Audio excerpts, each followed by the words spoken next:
Goeiemôre vriende en baie welkom by ons oordenkings op hierdie Vrydagoggend. En ja, van julle sal onthou dat ek gister gesê dis nog nie so koud by ons nie. Die koue het nou gekom en vanoggend is dit die aanvoelbare temperatuur is presies 0 grade hier in Wenen. So sterkte julle, bly warm. Ons gaan voort met Lukas 6 vanaf vers 20. Toe het hy sy oë op sy disippels gerig en gesê, gelukkig is julle wat arm is, want die koninkryk van God behoort aan julle. Gelukkig is julle wat nou honger ly, want julle sal versadig word.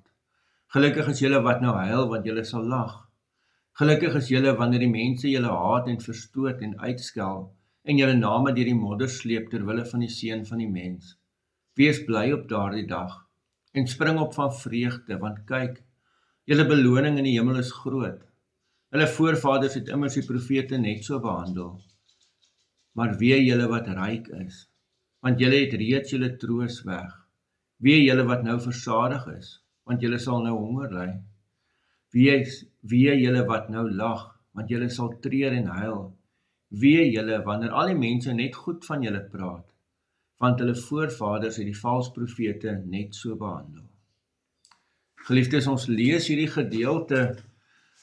Ons ken dit dikwels baie meer uit Matteus uit, en ons praat van die saligsprekinge, want dis die woord wat gebruik was in die 33 vertaling.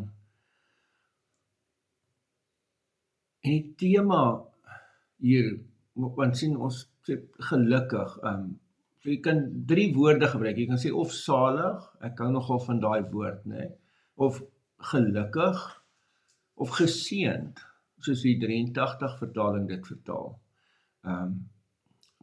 Al 3 woorde is geldige maniere om hierdie Griekse woord te vertaal. Maar die tema gaan oor wie is werklik geseënd.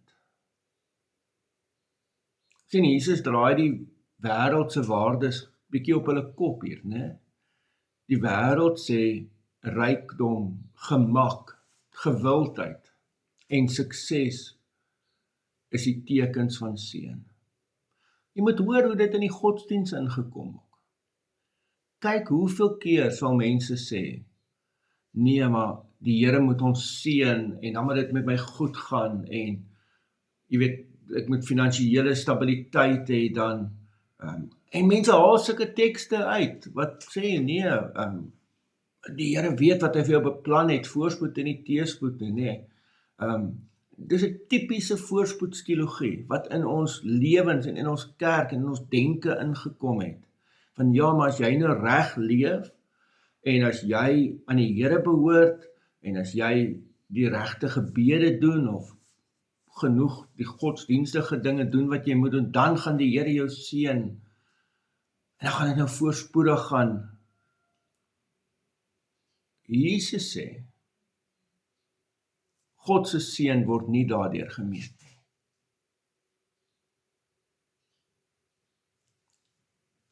Hoor dit baie duidelik volgende. Jesus sê, God se seën word nie daardeur gemeet nie, maar deur jou verhouding met hom. Lukas se weergawe hier verskil effens van Matteus se. Matteus sê geseënd is die armes van gees, terwyl Lukas eenvoudig praat van armes. Sien, Lukas beklemtoon sterk, baie sterk, God se omgee vir mense wat swaar kry en waarsku diegene wat selfgenoegsaam leef. Nou, dit beteken nie dat alle arme mense outomaties gered is of dat alle ryk mense verlorig is, Dis regtig nie wat ek sê nie, is ook nie wat die teks sê nie. Jesus wys op mense se afhanklikheid van God. So kom ons kyk na die saligsprekinge wat ons dan hier kry. Ons het 4 saligsprekinge hier in Lukas, Geseënd is julle wat arm is. Die arme mense in Jesus se tyd, eintlik maar in ons tyd ook, het min gehad om op staat te maak. Hulle moes op God vertrou. Daar's nie 'n ander opsie nie.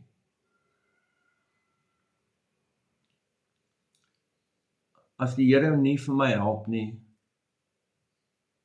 dan maak ek dit nie. Ek weet nie waar die volgende bord kos vandaan kom nie. Ek weet nie hoe gaan my finansies, hoe gaan ek deur hierdie maand kom? Ek weet nie.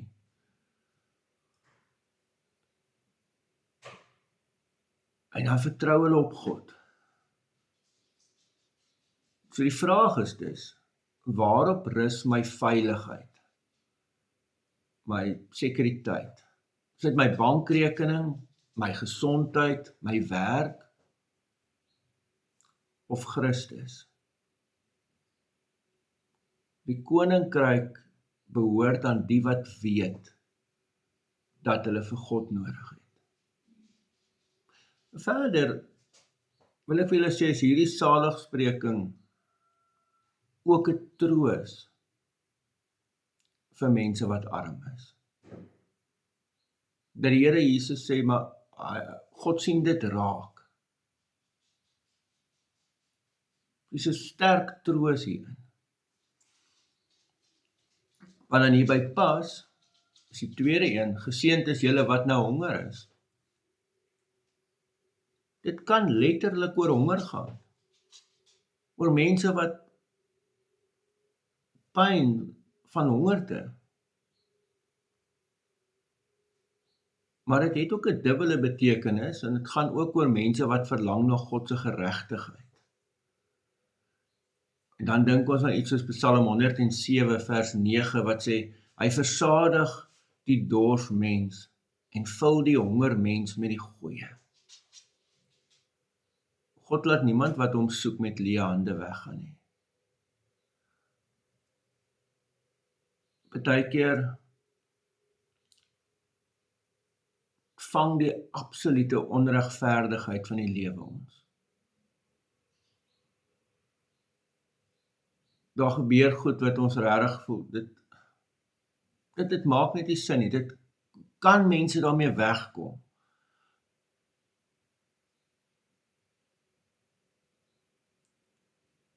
En hierdie honger na God se geregtigheid word ook hier aangespreek.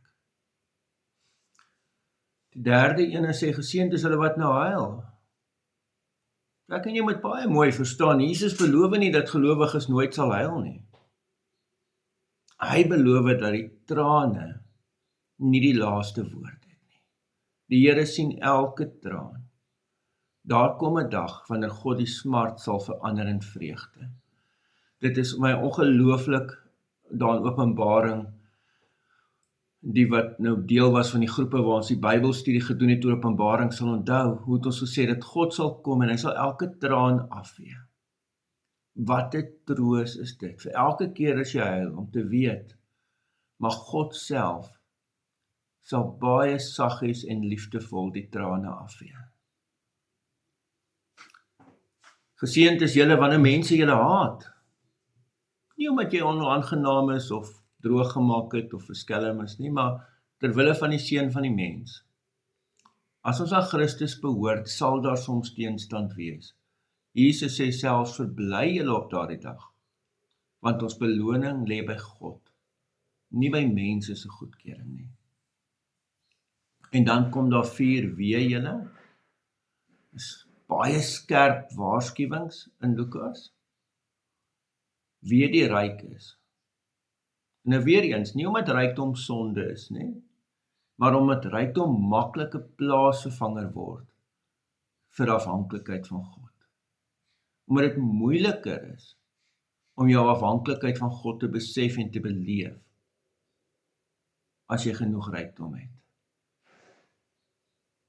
Jesus sê as geld jou sekuriteit is, het jy reeds jou troos ontvang. Wie julle wat nou versadig is. En wanneer is ons versadig? Wanneer ek nie meer iets nodig het nie. Vir mense wat dink dat hulle niks meer nodig het nie. En dan pas dit ook geestelik toe, né? Geestelike selftevredenheid. Want ek dink ek het geestelik, is ek reg, ek het gearriveer. Ek is dalk so klein stappie hoër as ander. Ons praat maklik van geestelike hoogmoed. Dit is baie gevaarlik. Sy weet julle wat nou lag. Nou hier gaan dit oor sorgelose, selftevrede mense wat leef asof God nie bestaan nie. So Jesus veroordeel nie vreugde nie. Hy waarsku teen oppervlakkige tevredenheid sonder God. Wee julle wanneer almal goed van julle praat. As niemand ooit aanstoot neem aan ons getuies nie, is dit dalk omdat ons soos die wêreld geword het. Onthou nie, die valse profete was gewild. Die ware profete is vervolg. Vir die groot boodskap is Jesus vra eintlik, waar lê jou skat? Waar vind jy jou identiteit? Waarop bou jy jou lewe? As alles waarop jy vertrou vandag wegval.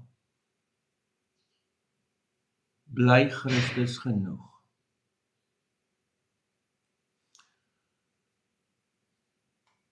Ek het nogal gedink in 'n illustrasie, en dit is altyd gevaarlik, weet ek. Ek weet, dit is altyd, 'n beeld het ook maar sy beperkings en sy swakhede. Maar nou, dat dit nou koud is by ons, en dit is winter, dan kyk ek na hierdie boom hier voor my erf, en hy lyk nou nie baie goed nie.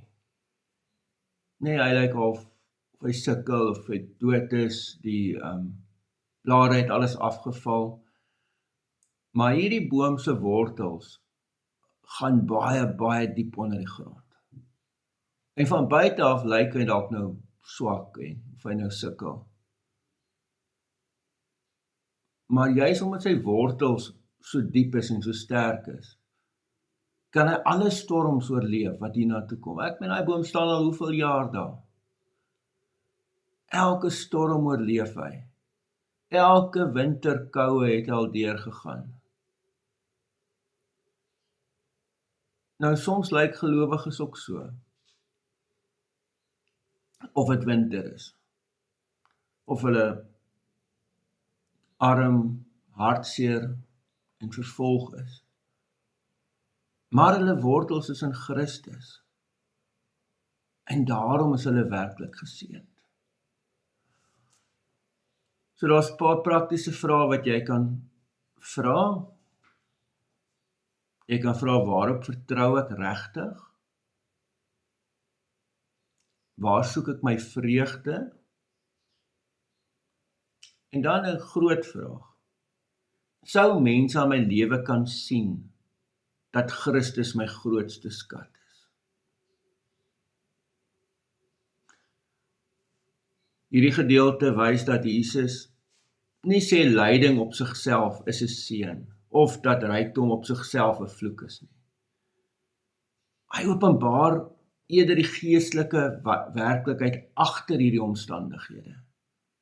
Die arme wat op God vertrou, is ryker as die selfversekerde mens wat alles het, maar sonder God leef.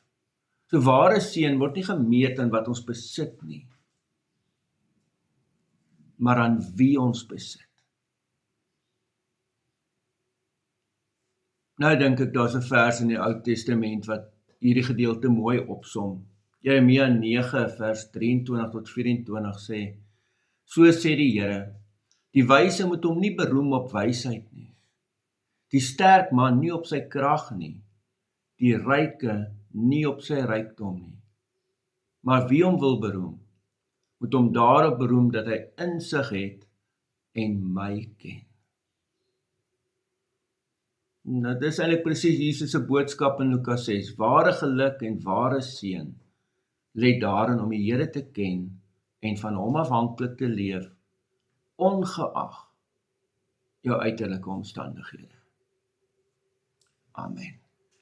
Here almagtige God, baie dankie vir hierdie ryk gedeelte. En ja, Here, gee dat hierdie gedeelte ons vandag ten minste net weer sal laat dink. Help ons wanneer ons bekommerd is oor ons finansies. Help ons wanneer ons karre breek en ons nie weet hoe dit gaan regmaak nie. Help ons wanneer die kos in ons vrieskas min raak.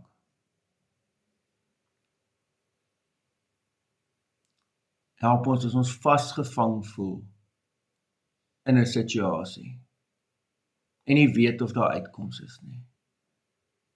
Want Here, ons vertrou op U, in die naam van ons Here Jesus Christus.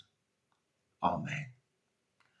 Vriende, mag jy 'n baie mooi en 'n baie geseënde dag hê. Totsiens.